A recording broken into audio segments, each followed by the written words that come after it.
Assalamualaikum warahmatullahi wabarakatuh. Selamat datang pada mata kuliah Filsafat Manusia, program studi Psikologi Islam.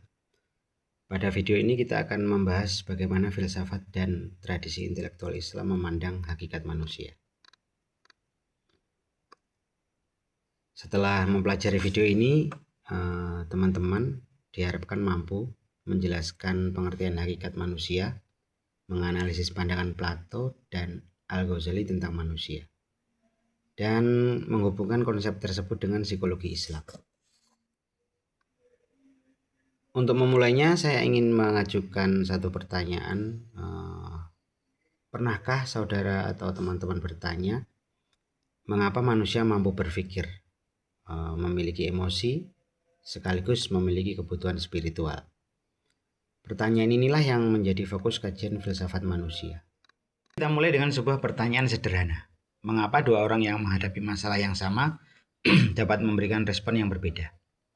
Ada yang tetap tenang ketika menghadapi kegagalan, sementara orang lain merasa putus asa.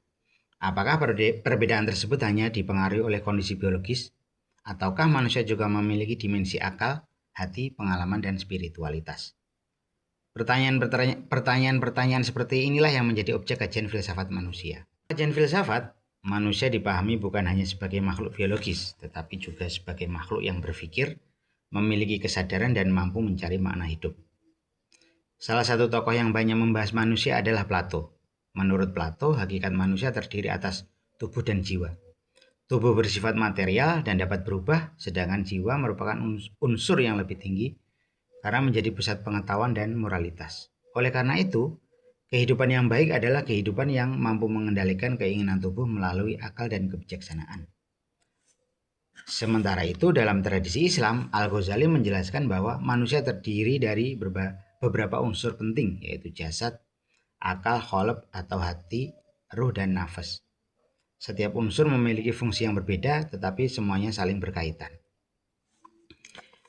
Jasad memungkinkan manusia beraktivitas di dunia fisik, akal digunakan untuk berpikir, memahami, dan mengambil keputusan, qalb menjadi pusat kesadaran moral dan spiritual. Sedangkan ruh merupakan unsur kehidupan yang berasal dari Allah Subhanahu wa Ta'ala. Nafas berkaitan dengan dorongan dan keinginan yang harus diarahkan agar tidak menguasai manusia. Dengan demikian, menurut Al-Ghazali, manusia yang ideal bukan hanya cerdas secara intelektual, tetapi juga memiliki hati yang bersih dan mampu mengendalikan hawa nafsunya. Konsep ini menjadi salah satu dasar penting dalam psikologi Islam, karena kesehatan manusia tidak hanya diukur dari aspek biologis maupun psikologis, tetapi juga dari kualitas spiritualnya. Mari kita lihat contoh sederhana. Bayangkan ya, ada dua mahasiswa yang sama-sama memperoleh nilai rendah pada ujian. Mahasiswa pertama langsung merasa dirinya gagal dan kehilangan semangat belajar. Sementara mahasiswa kedua menjadikan pengalaman tersebut sebagai bahan evaluasi untuk memperbaiki cara belajarnya. Perbedaan respon ini tidak hanya dipengaruhi oleh kemampuan berpikir, tetapi juga oleh kondisi hati, pengendalian diri, dan cara memaknai suatu peristiwa. Karena itu, psikologi Islam memandang manusia sebagai makhluk yang utuh, yang mencakup dimensi fisik, psikologis, sosial, moral, dan spiritual. Sekarang saya ingin mengajak saudara untuk merenungkan satu pertanyaan. Apabila suatu saat nanti saudara menjadi seorang psikolog atau konselor, apakah saudara akan memahami manusia hanya dari perilakunya saja? Ataukah saudara juga akan mempertimbangkan nilai-nilai spiritual, hati nurani, dan tujuan hidup yang dimiliki setiap individu? Renungkan pertanyaan tersebut, karena itulah salah satu ciri khas pendekatan psikologi Islam.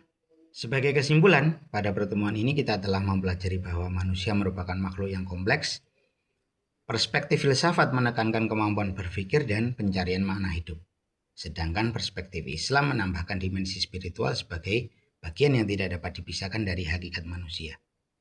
Pada pertemuan berikutnya, kita akan membahas perkembangan konsep manusia dalam perspektif tokoh-tokoh filsafat lainnya. Terima kasih atas perhatian saudara. Wassalamualaikum warahmatullahi wabarakatuh.